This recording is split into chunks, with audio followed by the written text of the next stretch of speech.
नमस्ते। कुछ साल पहले एक बयान बड़ा पॉपुलर हुआ था। वो यही कि हमने पाकिस्तान के हाथ में कटोरा पकड़ा दिया है। लेकिन क्या अब चीन के हाथ में भी कटोरा पकड़ने की स्थिति आ गई है?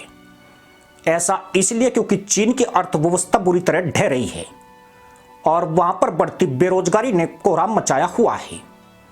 जो कल तक भारत में बम दामने की धमकी देते थे, आज हमारी रणनीति ने उनको कटोरा पकड़ा दिया है। कटोरा। दरअसल 2010 में जब जीडीपी के आधार पर चीन दुनिया की दूसरी सबसे बड़ी अर्थव्यवस्था बन गया, तब उसके अमेरिका के अर्थव्यवस्था को पीछे छोड़ने की भविष्यवाणी भी की गई थी। ज्यादातर लोगों का यही कहना था कि यह बस कुछ वक्त की बात है जब चीन अमेरिका से आगे निकल जाएगा। इसकी वजह यह थी कि चीन की अर्थव्यवस्था बड़ी तेजी से विकसित हो रही थी। 2010 से पहले के 2 दशकों के दौरान कम से कम 2 दौरों में, यानी 1992 से 1995 और फिर 2003 से 2007 के दौरान चीन की अर्थव्यवस्था की विकास दर लगातार दोहरे अंकों में रही थी। आर्थिक सुस्ती आने से पहले ज्यादा उम्मीद रखने वाले कह रहे थे कि चीन 2028 तक अमेरिका को पीछे छोड़ देगा। वहीं कुछ लोगों का मानना था कि चीन 2032 तक यह मकाम हासिल कर सकेगा। लेकिन मौजूदा आर्थिक अनिश्चितताओं को देखते हुए सवाल ये उठ रहे हैं कि क्या चीन अभी भी यह उपलब्धि हासिल कर सकता है?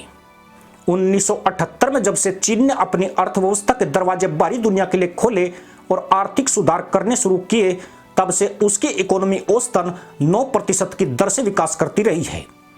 जब कोविड-19 महामारी ने दुनिया के विकास का इंजन कहे जाने वाली चीन की अर्थव्यवस्था पर कहर बरपाया, तो 2020 में चीन की विकास दर -2.2% तक गिर गई थी, जो पिछले कई दशकों में दर्ज चीन की सबसे कम विकास दर थी। हालांकि इसके अगले साल चीन की अर्थव्यवस्था दोबारा पटरी पर लौट आई और उसकी विकास दर 8% से ज्यादा दर्ज की गई। हालांकि उसके अगले साल यानी 2022 में चीन की अर्थव्यवस्था केवल 3% की विकास दर हासिल कर सकी थी। जनवरी में चीन ने ऐलान किया था कि 2023 में उसकी अर्थव्यवस्था की विकास दर 5.2% रही थी, जो विकास दर के मामले में दुनिया की शीर्ष की अर्थव्यवस्थाओं में केवल भारत से पीछे थी। यहां ध्यान देने वाली बात यह है कि चीन की अर्थव्यवस्था भारत की अर्थव्यवस्था से 5 गुने से ज्यादा बड़ी है, पर चीन के भीतर लोगों के एहसास अलग हैं। पिछले 5 वर्षों में ऐसा पहली बार हुआ जब 2023 में चीन से ज्यादा विदेशी निवेश बाहर गया। युवाओं की बेरोजगारी की दर पिछले साल जून में 20% की रिकॉर्ड ऊंचाई पर जा पहुंची थी और इस साल चीन के शेयर बाजार 5 साल के सबसे निचले स्तर पर जा पहुंचे। कोविड-19 के बाद चीन की बहाली में कमजोरी का कारण यह है कि दुनिया के दूसरे देशों के उलट चीन ने विकास दर को बढ़ाने के लिए बेहद आक्रामक नीतियां नहीं लागू की, जबकि अमेरिका जैसे देशों ने कोविड में राहत देने के लिए राहत की योजनाएं लागू की। अमेरिका की 1.9 खरब डॉलर वाली राहत योजना के अंतर्गत बेरोजगारों को आर्थिक मदद दी गई और महामारी के दौरान छोटे कारोबारियों, राज्यों और स्थानीय प्रशासनों को भी अतिरिक्त सहायता दी गई। पूरी महामारी के दौर में चीन की आर्थिक नीति बहुत सदी हुई रही थी। इसका नतीजा यह हुआ कि चीन में महंगाई की चुनौती पैदा नहीं हुई, लेकिन इससे उसकी आर्थिक बहाली की रफ्तार भी धीमी हो गई। चीन के बहुत से नागरिकों ने अपनी रिहाइश के लिए ऐसे मकानों की पूरी कीमत चुका दी जो अब तक बने ही नहीं हैं। यही वजह है कि इस वक्त चीन अपने इतिहास में संपत्ति के बाजार की गिरावट के सबसे बुरे दौर से गुजर रहा है। चीन की 60% से ज्यादा घरेलू संपत्ति हाउसिंग सेक्टर में लगी हुई है। जब मकानों की कीमतें गिरती है तो निश्चित रूप से लोगों को पैसे खर्च करने में हिचक होती है। मिसाल के तौर पर इसका स्पष्ट संकेत यह है कि बड़े घरेलू उपकरणों की खपत में काफी गिरावट आई है। चीन के प्रॉपर्टी बाजार का उसकी अर्थव्यवस्था पर काफी गहरा असर पड़ रहा है, क्योंकि उसकी अर्थव्यवस्था में इस सेक्टर की हिस्सेदारी 1/3 के आसपास है। चीन का रियल्टी सेक्टर 2021 से ही पूंजी की कमी से जूझ रहा है। उस वक्त चीन की सरकार ने बड़ी रियल्टी कंपनियों द्वारा मोटी रकम उधार लेने पर कई तरह की पाबंदियां लगा दी थी। पिछले कई वर्षों से चीन का प्रॉपर्टी सेक्टर नई परियोजनाओं के लिए बैंक से बड़ी रकम उधार लेता रहा है। इसके अलावा रियल्टी कंपनियां बॉन्ड जारी करके और नए मकानों को बनाने से पहले ही खरीदारों को बेचकर पैसे जुटाती रही थी। कारोबार का यह मॉडल लंबे समय से बहुत से देशों में चला आ रहा है, लेकिन चीन के रियल्टी कारोबारी अपनी क्षमता से कुछ ज्यादा ही उधार ले रहे थे। चीन के बहुत से नागरिकों ने इन डेवलपर्स को ऐसे मकानों के लिए पैसे भुगतान कर दिए थे जो या तो आधे अधूरे ही बने हैं या फिर बने ही नहीं हैं। अब उनके सामने अपनी मेहनत की कमाई डूब जाने का भी खतरा मंडरा रहा है। इनमें से कई लोग तो ऐसे हैं जिन्होंने अपनी जिंदगी भर की पूंजी मकानों में लगा रखी है, जिसके डूबने का अंदेशा है।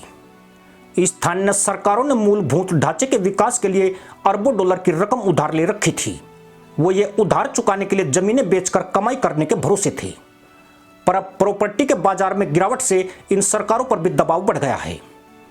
स्थानीय सरकारों पर कर्ज 2022 में बढ़कर 92 खरब युआन यानी 12.6 खरब डॉलर पहुंच चुका है, जो चीन के आर्थिक उत्पादन का 76% है। जबकि अंतर्राष्ट्रीय मुद्रा कोष के मुताबिक 2019 में रकम चीन के आर्थिक उत्पादन का 62.2% के करीब थी। 2010 के दशक में चीन की विकास दर को कर्ज दे देकर तेज किया गया था। इस दौरान संपत्ति के बाजार और मूलभूत ढांचे में जबरदस्त बढ़ोतरी हुई।